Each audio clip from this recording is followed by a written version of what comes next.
मनोजवं मारुततुल्यवेगम् अजितेन्द्रियं बुद्धिमतां वरिष्ठं वातात्मजं वानरयूथमुख्यं श्रीरामदूतं शरणं प्रपद्ये। नमस्कार। दिव्य ज्योतिष परामर्श केंद्र में आप सभी लोगों का हृदय से स्वागत है। आज हम चर्चा करेंगे तुला लग्न के विभिन्न भावों में चंद्रमा के फलादेश को लेकर। तुला लग्न के विभिन्न भावों में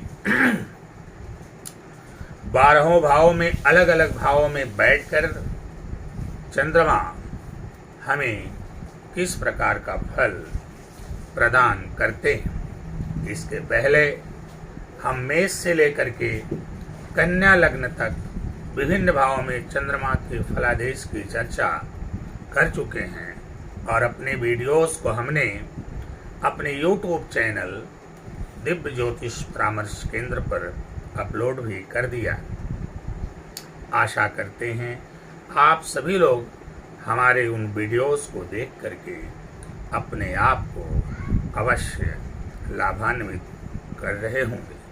जिन लोगों ने अभी तक हमारे चैनल को सब्सक्राइब नहीं किया है उनसे मेरा आग्रह है कि वो सभी लोग हमारे चैनल को सब्सक्राइब कर लें, ताकि आपके जीवन से संबंधित, ज्योतिष से संबंधित जो भी वीडियो हम बनाएं उसका नोटिफिकेशन आपको प्राप्त हो सके और आप अपने आप को लाभान्वित कर सके। साथ ही साथ एक आग्रह और भी है कि आप सभी लोग हमारे वीडियोस पर लाइक करिए, कमेंट करिए, शेयर करिए, ताकि आपके साथ साथ हमारी बातें अन्य लोगों तक भी पहुंच सके और वो लोग भी लाभान्वित हो सके। इसके अलावा आपकी कोई समस्या है, आपको कोई कुंडली चेक करवानी है, तो आप हमसे व्यक्तिगत रूप से भी संपर्क कर सकते हैं। हमारे नंबर पर आप व्हाट्सएप कर सकते हैं। इसके अलावा आप हमारे वीडियो के कमेंट बॉक्स में जहां हमने वीडियो लोड किया है उसमें अपना विवरण भेज करके अपनी समस्या का निराकरण करवा सकते हैं या कोई प्रश्न पूछ सकते हैं। आइए चर्चाओं के क्रम को आगे बढ़ाते हैं और आज चर्चा करते हैं तुला लग्न के 12 भावों में चंद्रमा के फलादेश को लेकर के। मेरे मित्रों, इससे पहले कि चर्चा को विस्तार प्रदान करें, आइए जानते हैं तुला राशि के संदर्भ में। राशियों के क्रम में 7वें नंबर पर आने वाली राशि तुला राशि है और इसके स्वामी शुक्र है। यह वायु तत्व प्रधान राशि होती है। इस लग्न के, तुला लग्न के जो जातक होते हैं वह बड़े ही गंभीर होते हैं, बड़े ही धैर्यवान भी होते हैं, साथ ही साथ बड़े ही जिम्मेदार भी होते हैं। इसके अलावा इनकी कद काठी, नयन नक्श बड़े ही सुंदर होते हैं। इनकी आंखें बड़ी खूबसूरत होती हैं। ये लोग स्वच्छता बहुत पसंद करते हैं और एक ऐशो आराम से भरी जिंदगी जीना चाहते हैं। बड़े ही नाप तौल करके ईमानदारी के साथ काम करने वाले लोग होते हैं तुला लग्न के लोग जो होते हैं। अब सवाल ये उठता है कि आप कैसे पता करेंगे कि आपकी कुंडली तुला लग्न की है या किस लग्न की है। तो जब आप किसी कुंडली का निर्माण करते हैं या आपके हाथ में कोई चार्ट या कोई कुंडली पहले से ही बनी हुई है, तो आप देखेंगे उसमें कुल 12 खाने होते हैं, जिन्हें हम 12 घर या 12 भाव कहते हैं। और उन 12 खानों में जो पहला खाना होता है उसमें जो नंबर लिखा होता है, उस नंबर के क्रम पर जो राशि आती है, उस राशि के आधार पर हम लग्न का निर्धारण करते हैं। तो जब बात तुला लग्न की जा रही तो आप देखेंगे जो आपके पास कुंडली है या जो आपके पास चार्ट है या जिस कुंडली का आप निर्माण कर रहे हैं उसमें आप देखेंगे कि जो पहला खाना है उसमें 7 नंबर लिखा होगा। 7वें क्रम पर आने वाली राशि तुला राशि है, इसलिए इस कुंडली को आप तुला लग्न की कुंडली कहेंगे और ये तुला लग्न की कुंडली है। चूंकि तुला लग्न की कुंडली में चंद्रमा का फलादेश करना है, चंद्रमा के प्रभाव के बारे में जानना है, तो इसलिए थोड़ा सा चंद्रमा के स्वभाव, चंद्रमा के कारकत्व के बारे में भी जानना जरूरी होगा और साथ ही साथ हमें ये भी जानना जरूरी होगा कि तुला लग्न में चंद्रमा किस भाव के कारक है। तो आइए सबसे पहले जानते हैं, जब बात करेंगे तुला लग्न की तो चंद्रमा तुला लग्न में 10वें भाव के कारक होते हैं। तुला लग्न की कुंडली में चंद्रमा दशमेश होते हैं, 10वें भाव के कारक होते हैं, कर्म भाव के स्वामी होते हैं। तो बड़े अच्छे भाव के स्वामी चंद्रमा यहाँ पर हो रहे हैं तुला लग्न में, तो जाहिर सी बात है जब यहाँ पर एक कारक ग्रह भी आप कह सकते हैं एक प्रकार से चंद्रमा को यहाँ पर, क्योंकि कर्म स्थान के मालिक हैं चंद्रमा। आइए चंद्रमा के स्वभाव को समझते हैं, चंद्रमा के कारकत्व को समझते हैं। चंद्रमा हमारे मन के कारक, चंद्रमा द्रव के कारक, चंद्रमा भावनाओं के कारक। और जहाँ तक स्वभाव का सवाल है, आप जानते हैं कि चंद्रमा के पास 16 कलाएं होती हैं, थोड़ी सी अस्थिरता होती है चंद्रमा में, तो ये चीज़ें आपको समझना पड़ेगा। और साथ ही साथ मैं कारकों की चर्चा कर रहा था, तो मन के कारक हैं, जल के कारक हैं, इमोशन के कारक हैं, भावनाओं के कारक हैं, प्रेम के कारक हैं, धन के कारक हैं, संपत्ति के कारक हैं, माँ और माँ समान स्त्रियों के भी कारक हैं चंद्रमा। मैं बार बार इस बात को दोहराता हूँ कि जब भी किसी कुंडली का विश्लेषण किया जाए, किसी भी लग्न की कुंडली हो, तो सबसे पहले हमें चंद्रमा पर विचार अवश्य करना चाहिए, क्योंकि चंद्रमा मन का कारक है और जब तक मन सही नहीं होगा निसंदेह आप कुछ भी नहीं कर सकते। क्योंकि चंद्रमा अगर खराब होंगे तो एकाग्रता भंग होगी, कंसंट्रेशन भंग होगा, व्यक्ति डिप्रेशन में जाएगा, हमेशा चिंतित, व्यथित, परेशान और दुखी रहेगा। और जिसका मन ही अस्वस्थ रहे उससे हम किसी भी अच्छे काम की उम्मीद नहीं कर सकते, उससे तरक्की कामयाबी की उम्मीद हम नहीं कर सकते। इसलिए हम बार बार इस बात को कहते हैं कि किसी भी लग्न की कुंडली की विवेचना करने से पहले चंद्रमा को अवश्य देखना चाहिए कि चंद्रमा अच्छे प्रभाव में है कि नहीं। और अगर चंद्रमा अच्छे प्रभाव में नहीं है तो फिर चंद्रमा को अच्छा करने का उपाय जरूर बता देना चाहिए। उसके बाद के प्रेडिक्शन, बाद के जो भी उपाय हैं आप उसको बताइए, लेकिन चंद्रमा को सबसे पहले सही करने का प्रयास करिए, चंद्रमा को सबसे पहले सही करिए। आइए बात को आगे बढ़ाते हैं। अब जैसा कि आप जान ही गए कि तुला लग्न की कुंडली में चंद्रमा दशमेश हैं, कर्मेश हैं, कर्म भाव के स्वामी हो गए, तो एक अच्छे भाव के मालिक हैं। तो जाहिर सी बात है जिस भाव में भी बैठेंगे उन भाव के फलों में वृद्धि करने का प्रयास करेंगे और आपको अच्छा परिणाम देंगे। अब मान लीजिए लग्न में ही आकर के चंद्रमा बैठ गए, तो जब लग्न में बैठेंगे चंद्रमा, तुला राशि में बैठेंगे,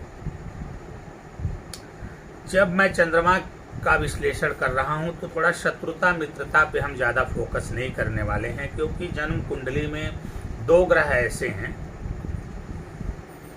जो किसी को भी अपना शत्रु नहीं मानते हैं। एक देवगुरु बृहस्पति है और दूसरे चंद्रमा है। चंद्रमा जो है वो किसी को भी शत्रु नहीं मानते हैं। तो यहाँ पर तुला राशि में चंद्रमा विराजमान होंगे और कर्म भाव के स्वामी आकर के लग्न क्या है? हमारा व्यक्तित्व, हमारी पर्सनालिटी है। तो कर्मेश दशमेश चंद्रमा आके लग्न में बैठ गए तो निश्चित रूप से व्यक्ति को बहुत ही कर्मठी बनाएंगे। इस व्यक्ति का जो मन है वो सदैव अपने कामों में लगा रहेगा, किसी भी कार्य को बड़े मनोयोग के साथ करेगा और कर्म प्रधान व्यक्ति होगा। ये इसका मन सदैव कर्म में रहेगा, ये कर्म से कभी विमुख ही नहीं हो सकता, बहुत ही कर्मठी होगा। एक प्रकार से अगर ये कह दें कि ये कर्म योगी होगा तो कहीं से कोई अतिशयोक्ति नहीं है।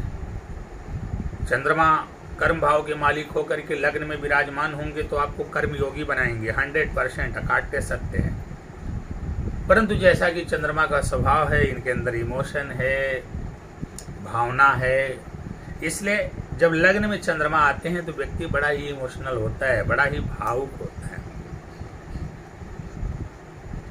और लोगों द्वारा इसके इमोशन का इस्तेमाल भी खूब किया जाता है, खूब प्रयोग किया जाता है। तो इस बात को सदैव आपको ध्यान में रखना है कि तुला लग्न की कुंडली में चंद्रमा जब विराजमान होंगे लग्न में तो कर्मयोगी तो आपको बनाएंगे, इसमें कोई दो राय नहीं है, लेकिन आपको इमोशनल भी बनाएंगे, आपको भावुक भी बनाएंगे। तो वहाँ पर आपको इस बात को ध्यान में रखना है कि आपका कोई गलत इस्तेमाल ना करने पाए। इसके लिए आपको अपने विवेक से अवश्य ही काम लेना चाहिए। यहाँ पर बैठे हुए चंद्रमा की जो सप्तम दृष्टि है वो जा करके पड़ेगी दाम्पत्य भाव पर, जहां पर कि मंगल की राशि मेष राशि होगी। मेष राशि पर चंद्रमा की दृष्टि पड़ेगी।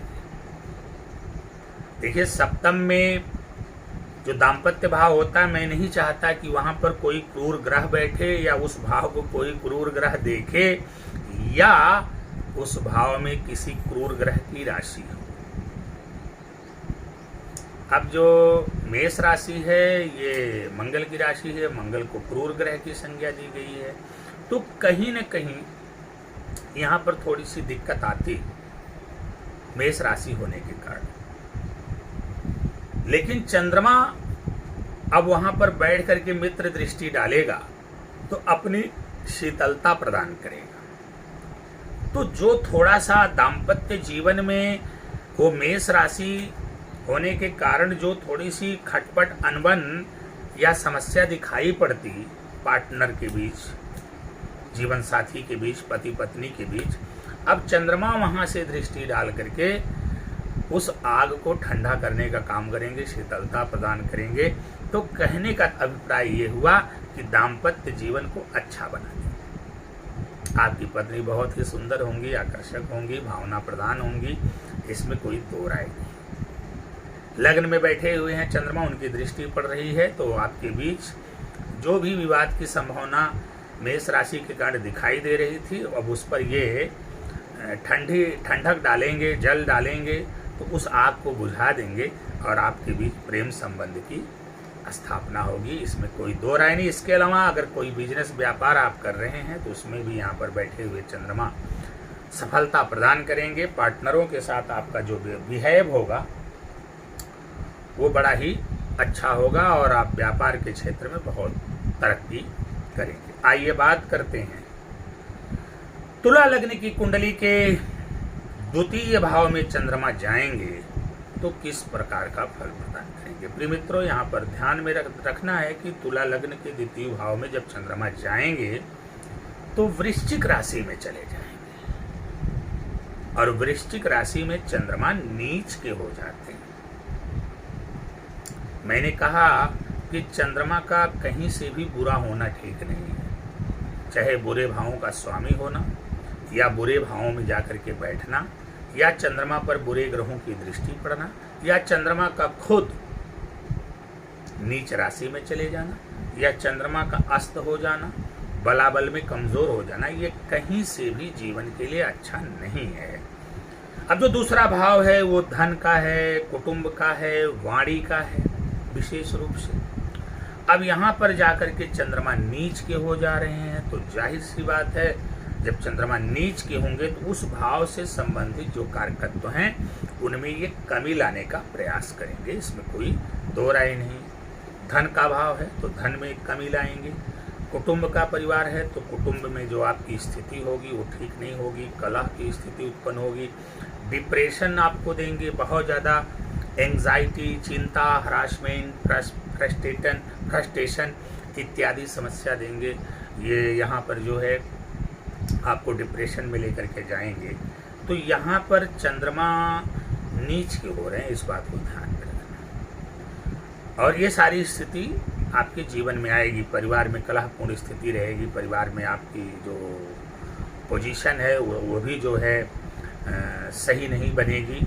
और अब वहाँ पर ये ध्यान देना है कि किसी भी तरह चंद्रमा का नीच भंग हो।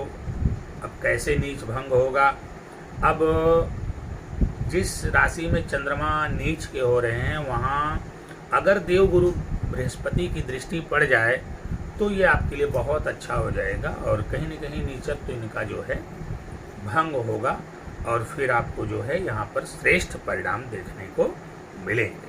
जो जो मैंने कमियाँ गिनाई उन कमियों में सुधार होगा और फिर चंद्रमा उन भावों के कारकत्वों में वृद्धि करेंगे।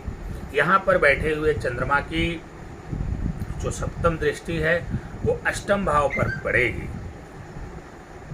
और वहाँ पर वृषभ राशि है। वृषभ राशि में चंद्रमा उच्च के हो जाते हैं तो अष्टम भाव पर इनकी उच्च दृष्टि पड़ने के कारण अब अष्टम भाव से आयु का विचार किया जाता है, आकस्मिकता का विचार किया जाता है, आकस्मिक लाभ और हानि का विचार किया जाता है, गड़े हुए धन का भी विचार किया जाता है, गुप्त विद्या का विचार किया जाता है, गुप्त ज्ञान का विचार किया जाता है।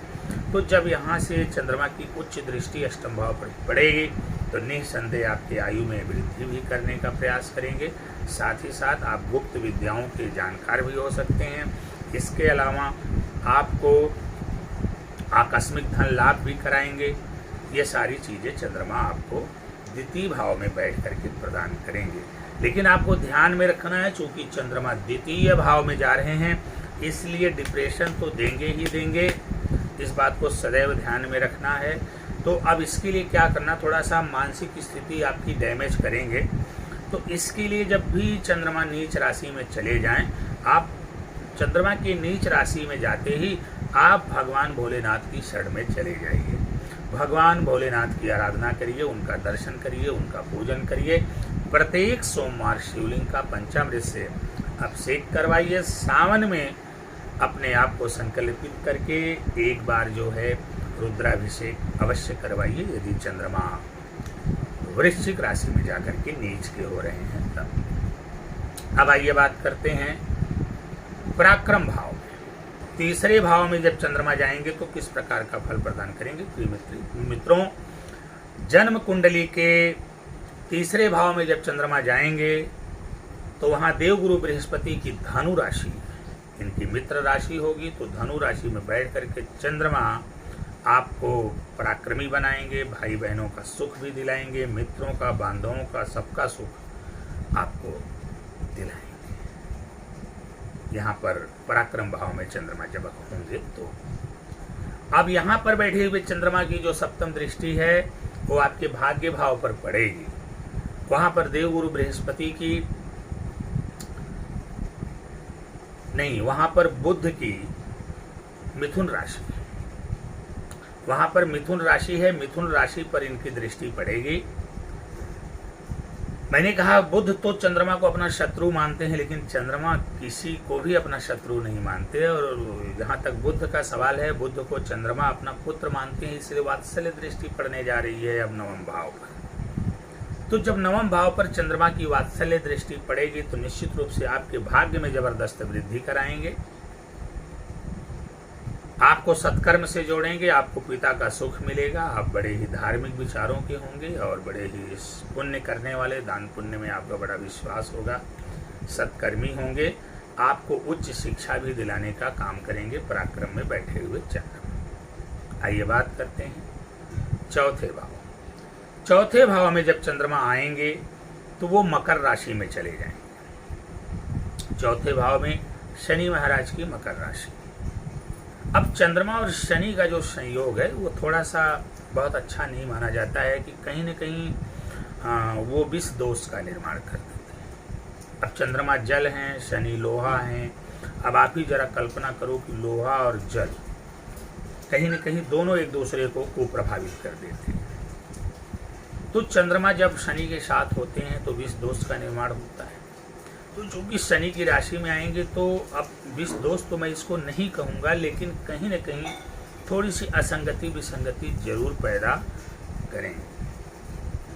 तो ऐसे में आप भगवान भोलेनाथ की शरण में बने रहिए, उनका दर्शन पूजन करते रहिए, आपका कल्याण होता रहेगा। लेकिन कुल मिला जुला के अब आकर के कर्मेश जो है सुख स्थान में बैठ रहे हैं। जाहिर सी बात है कि आप अपने कर्मों द्वारा अपने जीवन में नाना प्रकार की सुख संपदा अर्जित करेंगे। आपके पास लग्जरियस व्यवस्थाएं भी होंगी, माता का सुख भी आपको मिलेगा, जनता के बीच में आपको प्यार मोहब्बत इज्जत मिलेगी, उनके बीच में आपको काफ़ी सम्मानित समझा जाएगा। आपके पास ढेरों आभूषण जवाहरात होंगे, आपके पास धन धान्य की कोई कमी, वाहन इत्यादि की कोई कमी नहीं रहेगी। यहाँ पर बैठे हुए चंद्रमा की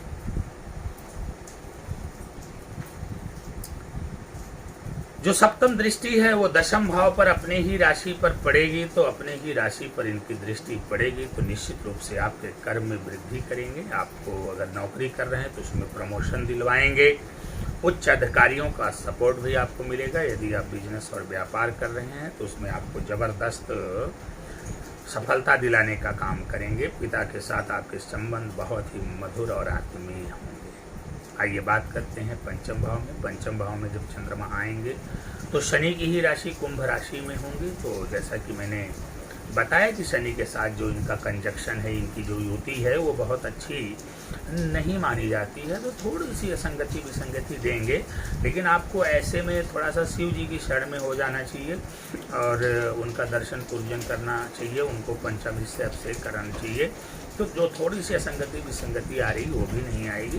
पंचम भाव में आकर के चंद्रमा आपको संतान का सुख प्रदान करेंगे, ज्ञान का सुख प्रदान करेंगे। इसके अलावा आप एक अच्छे प्रेमी भी होंगे, लोगों से आप प्रेम करेंगे, बच्चों से विशेष रूप से आपको लगा होगा, बच्चे भी आपको बहुत प्यार करेंगे। यहाँ पर बैठे हुए चंद्रमा की जो सप्तम दृष्टि है वो लाभ भाव पर पड़ेगी। वहाँ पर सूर्य की सिंह राशि है तो मित्र दृष्टि चंद्रमा की पड़ेगी, जिसके कारण आपके पास आय के अनेकों स्रोत होंगे, लाभ के तमाम संसाधन होंगे, अनेकों प्रकार से आप लाभार्जन करेंगे। बड़े भाई के साथ भी आपका संबंध बहुत ही मधुर होगा। आइए बात करते हैं कि जब चंद्रमा छठे भाव में आएंगे तो किस प्रकार का फल प्रदान करेंगे। मैंने बहुत पहले आपसे कहा कि चंद्रमा का छठे अठे बारहवें भाव में जाना कहीं से भी श्रेयस्कर नहीं, चाहे वो खुद की राशि में हो, चाहे उच्च की राशि में हो या मित्र की राशि में हो, किसी भी राशि में हो। अगर ये बुरे भाव में गए हैं तो चंद्रमा के ऊपर उन बुरे भावों का प्रभाव जरूर आपको दिखाई पड़ेगा। यहाँ पर तुला लग्न में जो छठवां घर है वहाँ पर देव गुरु बृहस्पति की मीन राशि हो रही है। तो मीन राशि में अपने मित्र की राशि में चंद्रमा तो होंगे, लेकिन अपने आप को छठवें भाव के जो कुछ कुप्रभाव हैं, दुष्प्रभाव हैं, उससे ये नहीं बचा पाएंगे। क्योंकि मैंने बार बार इस बात को कहा है कि चंद्रमा जल के कारक होते हैं और जल एकदम निर्मल होता है। तो उसमें जरा सी भी दाग लग जाए, जरा सा भी धब्बा या जरा सा कोई अतिरिक्त सामग्री जल में पड़ जाए तो वो दिखाई पड़ती है। तो ठीक उसी प्रकार बुरा भाव है, इसमें चंद्रमा आएंगे तो वो बुराई जो है कहीं न कहीं परिलक्षित होगी। यहाँ पर जब चंद्रमा आएंगे शत्रु बढ़ेंगे, कर्ज बढ़ेगा और साथ ही साथ जो है बीमारी भी बढ़ेगी। हालांकि ये अपने मित्र की राशि में हैं तो उतना तो नहीं बढ़ेंगे, लेकिन फिर भी ये चीज़ें आपको दिखाई पड़ेंगी। आपको श्वसन संबंधी समस्या हो सकती है, फेफड़ों में गड़बड़ी आपके हो सकती है, थायराइड की समस्या हो सकती है, यहाँ पर श्वास की समस्या होगी यहाँ पर अगर चंद्रमा बैठते हैं। इसके अब यहाँ पर बैठे हुए चंद्रमा की जो सप्तम दृष्टि है वो 12वें भाव व्यय भाव पर पड़ेगी, वात्सल्य दृष्टि पड़ेगी, क्योंकि वहाँ पर बुध की राशि कन्या राशि है। तो वात्सल्य दृष्टि पड़ने के कारण जो आपका व्यय होगा वो अच्छे कामों में करवाएंगे, आपको बाहरी लोगों से भी कुछ लाभ दिलाएंगे। कोर्ट केस कचहरी इत्यादि के मामलों में आपको छुटकारा दिलवाने का काम करेंगे और साथ ही साथ विदेश यात्रा भी करवा सकते हैं। कुल मिला जुला के 6वें भाव में बैठ करके चंद्रमा से जो मजबूर हो जा रहे हैं और 6वें भाव का कुप्रभाव आपको मिल रहा है, तो वहाँ पर आपका व्यय तो करवाएंगे, लेकिन व्यय करवा के आपको लाभ भी दिलवाएंगे, इसमें कोई दो राय नहीं है। आइए बात करते हैं 7वें भाव में। 7वें भाव में चंद्रमा आएंगे तो मंगल की मेष राशि में हो जाएंगे, मित्र की राशि में हो जाएंगे। वैसे 7वें भाव में मैं किसी भी ग्रह का बैठना उचित नहीं समझता। मैं सोचता हूँ कि 7वां भाव बिल्कुल खाली ही रहे और केवल शुभ ग्रहों की दृष्टि पड़े तो अच्छा होगा। अब चंद्रमा अगर 7वें भाव में आते हैं तो व्यक्ति का चरित्र थोड़ा सा हल्का हो जाता है, चरित्र थोड़ा सा कमज़ोर कर देते हैं। अगर व्यक्ति स्वयं पर नियंत्रण नहीं रख पाएगा तो कहीं न कहीं बदनामी के भी योग यहाँ पर बैठ कर के चंद्रमा बनाते हैं, लेकिन और मामलों में अच्छा परिणाम देंगे। पत्नी जो है बड़ी सुंदर होंगी, बड़ी सात्विक होंगी और बड़ी इमोशनल, बहुत भावुक होंगी। पत्नी के साथ आपके संबंध भी बहुत अच्छे होंगे, लेकिन आपको अपने चरित्र पर थोड़ा विशेष रूप से ध्यान देना पड़ेगा। यहाँ पर बैठे हुए चंद्रमा की जो 7वीं दृष्टि है वो लग्न पर पड़ेगी, आपके व्यक्तित्व पर पड़ेगी, तो आपके व्यक्तित्व में 4 चाँद लगा देंगे, आपको बहुत ही आकर्षक बनाएंगे, इमोशनल बनाएंगे, भावुक बनाएंगे। आइए बात करते हैं चंद्रमा जब 8वें भाव में जाएंगे तो किस प्रकार का फल प्रदान करेंगे। चंद्रमा जब 8वें भाव में जाएंगे तो उच्च के हो जाएंगे, क्योंकि वहाँ वृषभ राशि है और वृषभ राशि में चंद्रमा वृषभ राशि में चंद्रमा उच्च के हो जाते हैं। तो जब वृषभ राशि में जाकर के चंद्रमा उच्च के हो जाएंगे, मैंने आपको शुरू में ही कहा कि मैं चंद्रमा को नहीं चाहता कि 6ठे 8ठे बराबर में जाएं, जबकि यहाँ पर आकर के उच्च के हो रहे हैं। लेकिन ये मान करके चलिए कि 8वें भाव में जा रहे हैं तो आपको डिप्रेशन देंगे ही देंगे, इसमें कोई दो राय नहीं है। आपको चिंता प्रदान करेंगे ही प्रदान करेंगे, आपको मानसिक कष्ट देंगे ही देंगे। लेकिन इसके अलावा अगर इन कष्टों को, शारीरिक कष्टों को छोड़ा जाए तो आकस्मिक धन लाभ देंगे, आयु में वृद्धि करेंगे। साथ ही साथ आपके अंदर गुप्त ज्ञान हो सकता है, आप ज्योतिष विद्या के भी अच्छे जानकार हो सकते हैं, एक बढ़िया ज्योतिषी भी हो सकते हैं। अब यहाँ पर बैठे हुए चंद्रमा की जो 7वीं दृष्टि है वो आपके द्वितीय भाव पर पड़ेगी, नीच दृष्टि पड़ेगी, तो थोड़ा सा जो है वहाँ पर धन संचय के मामले में आपको दिक्कतों का सामना करना पड़ेगा। आपके अंदर वारी दोष भी देखा जा सकता है। इसके अलावा परिवार में कलह का भी वातावरण बन सकता है, जिसको लेकर के आप थोड़े से चिंतित, व्यथित और परेशान होते हुए दिखाई पड़ेंगे। आइए बात करते हैं भाग्य भाव। 9वें भाव में चंद्रमा जाएंगे तो किस प्रकार का फल प्रदान करेंगे।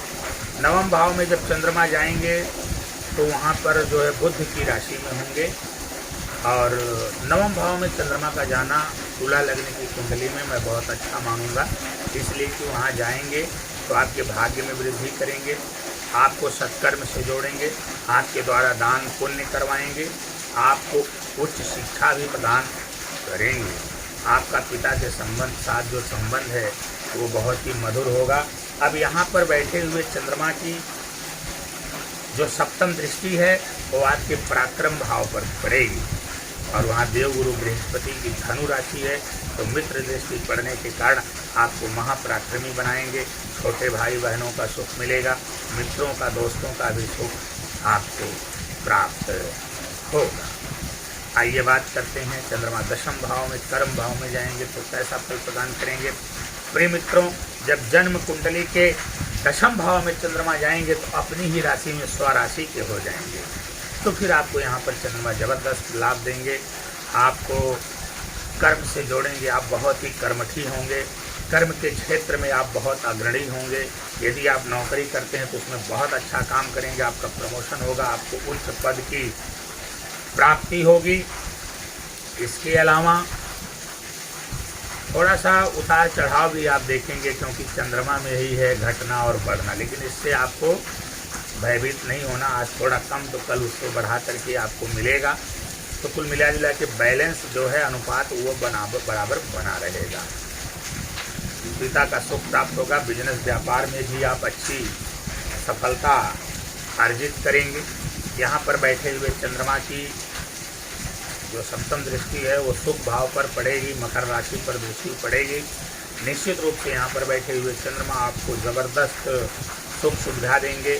भूमि भवन वाहन का सुख देंगे, माता का सुख देंगे, जनता का भी सुख आपको मिलेगा। आपको राजनीति के क्षेत्र में यदि अपनी किस्मत आजमाना चाहते हैं तो बिल्कुल आजमा सकते हैं। उसमें ज़बरदस्त आपको सफलता होगी, प्राप्त होगी, क्योंकि आप एक प्रकार से उनको सम्मोहित करने में समर्थ होंगे। आइए बात करते हैं लाभ भाव में। 11वें भाव में जब चंद्रमा जाएंगे तो कैसा फल प्रदान करेंगे। 11वें भाव में चंद्रमा जाएंगे तो वहाँ पर सूर्य की राशि है सिंह राशि, मित्र राशि में रहेंगे तो आपको ज़बरदस्त लाभ दिलवाएंगे। आय के अनेकों साधन आपके पास होंगे और इसके अलावा बड़े भाई के साथ आपके संबंध भी मधुर होंगे। लेकिन चंद्रमा का स्वभाव है तो थोड़ा सा उतार चढ़ाव भी आपको देखने को मिलेगा, लेकिन इससे आपको घबराने की आवश्यकता नहीं, क्योंकि इसमें निरंतरता बनी रहेगी। आज 1 रुपये का लाभ हुआ तो कल 100 का होगा, कल 50 का, उसके अगले दिन 50 का हुआ तो अगले दिन 500 का होगा। तो जब अनुपातिक दृष्टिकोण से आप देखेंगे तो आपको ज़बरदस्त यहाँ पर चंद्रमा आय करवाएंगे, लाभ दिलवाएंगे। तो यहाँ पर बैठे हुए चंद्रमा की जो सप्तम दृष्टि है वो आपके पंचम भाव पर पड़ेगी। ज्ञान, संतान, प्रेम आदि का विचार यहाँ से किया जाता है तो आपको ज्ञानी भी बनाएंगे, संतान का सुख भी प्रदान करेंगे और प्रेम के क्षेत्र में भी आपको सफलता मिलेगी। आइए बात करते हैं 12वें भाव में। तो जब 12वें भाव में चंद्रमा जाएंगे तो वहाँ पर बुध की राशि कन्या राशि होगी। और 12वें भाव में मैं बार बार इस बात को कहता हूँ, चंद्रमा 6वें 12वें में जाना मुझे बिल्कुल भी अच्छा नहीं लगता।